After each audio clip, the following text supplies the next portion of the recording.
Hi everyone, it's Emma here, and today I am talking through IBS and nausea. So this is a really common symptom of IBS, and it is an area we get asked about a lot. So I just want to delve a bit deeper into some of the various scenarios in which you would experience nausea, why it might be happening, and of course what can be done to help. So IBS is really individual. There's not a clear set of criteria in terms of symptoms or causes. It can be quite individual, and it's really important in order to try and manage it as best we can to really tune into your own individual symptoms, consider what they are, why they're happening, and then we hopefully from there we can tailor what would be best to help. Remembering that nausea with IBS can be particularly variable, so just because you have nausea doesn't mean you have IBS, and just because you have IBS doesn't mean you'll necessarily experience nausea, but it is quite a common symptom for a number of reasons. So I'm just going to run through some of the reasons why IBS and nausea can be quite often associated. Some of the possible underlying causes and mechanisms there, firstly could be low blood sugar, which can make us feel sick and can be quite often a factor in digestive malfunction or IBS. We have food intolerances, can make us feel quite nauseous. If we're overfilling the stomach, overeating.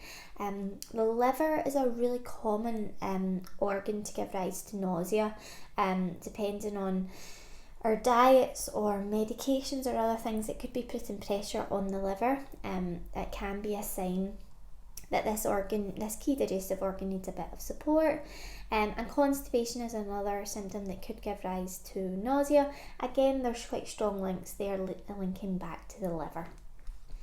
Next, I'm just going to run through some of the times in which nausea might crop up, and again what that may mean, what some of those mechanisms may be associated with the different timings. So first of all, we have nausea in the morning. So if you tend to feel a bit nauseous in the morning and are wondering why, and of course if it's not any of the other likely causes, then such as pregnancy or hangovers or anything like that, if it's likely to be persistent and related to your digestion, something like IBS, then low blood sugar could be a common cause of nausea in the morning.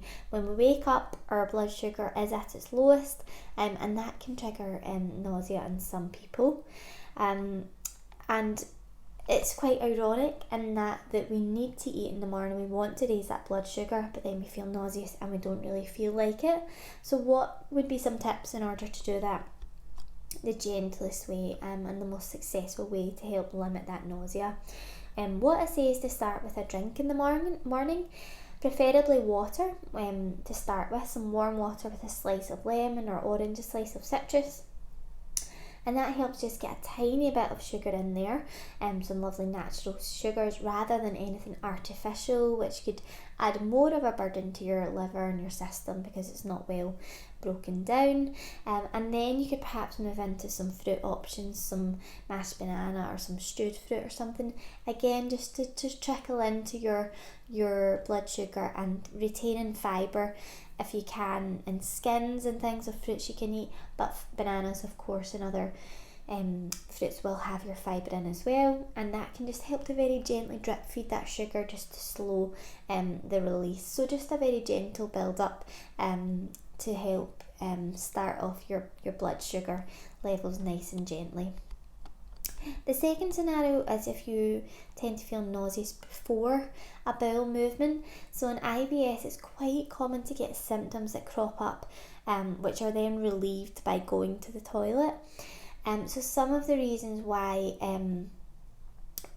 we can feel nauseous before a bowel movement, and then we've got a couple of scenarios. So as I say, the first one would be that you're feeling queasy and then feel better after going to the toilet. And what's happening here is your bowel is getting ready for that movement. It's stirring things up. It's actually needing help from the liver, because your liver releases bile, which then stimulates peristalsis, the unique movement through the large intestine. So this again can be linked to the liver, and that liver activity potentially could be stirring up the nausea. So that's one scenario. The other scenario with nausea just before or around the time of a bowel movement is that you're experiencing pain or discomfort, and that could be linked to nerves that are overactive or oversensitive. And one of the underlying factors that could be involved here is a magnesium deficiency, because magnesium is very important for balancing our pain sensitivity. So that would definitely be one to try if you suspected that was a problem. So more pain or discomfort which triggers a nausea around the actual bowel movement itself around that time. So as I've said, the magnesium would be one to consider. Usually up to 400 milligrams daily can be really beneficial. But another one that's lovely to help with the kind of inflammation and the discomfort associated with going to the loo is silicone gel. So it's got some lovely indications there, including your nausea, as well as discomfort and changes in bowel movements as well.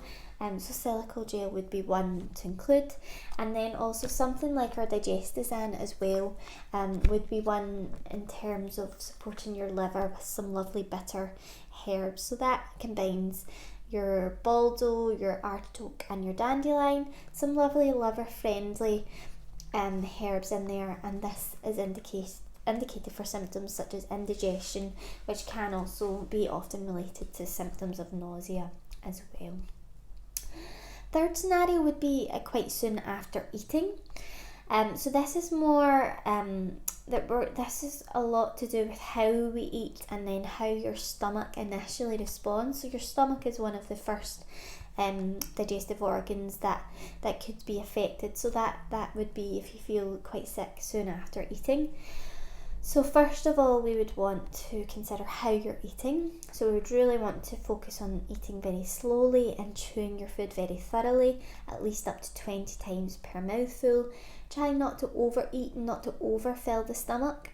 And especially if you have experienced low stomach acid levels, which is really common and can cause a knock-on effect further along in the digestive tract.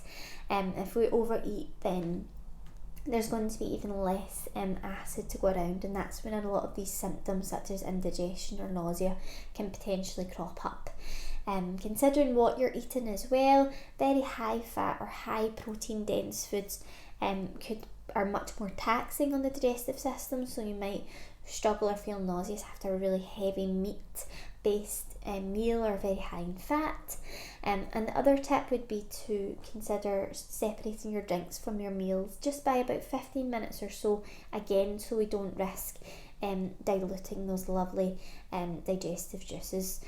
So if you do find that there's some food triggers or food intolerances, it's not to say that you can't ever have these foods again, but it's just perhaps trying to put a little bit of work into supporting your digestion so you can tolerate these foods a bit better. And that would be where something like your Digestazan could come in. Again, some lovely bitter herbs just to support that digestive process. Next on my list, last on the list in fact, is number 4 that I've mentioned, if you've just got no appetite. So this could be perhaps an ongoing thing and you're wondering what's going on. We've had a lot of questions around this recently. Perhaps you've had checks with the doctor. They've given you the all clear, because we would always want you to get no appetite, especially persistently. We would want to have that checked just in case there was something else underlying.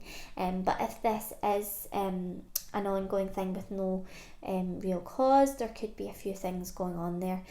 Your blood sugar levels could be part of the problem.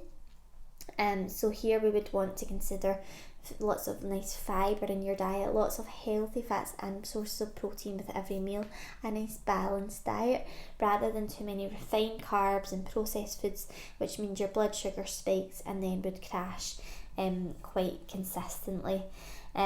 Something else to consider with no appetite is your stress levels.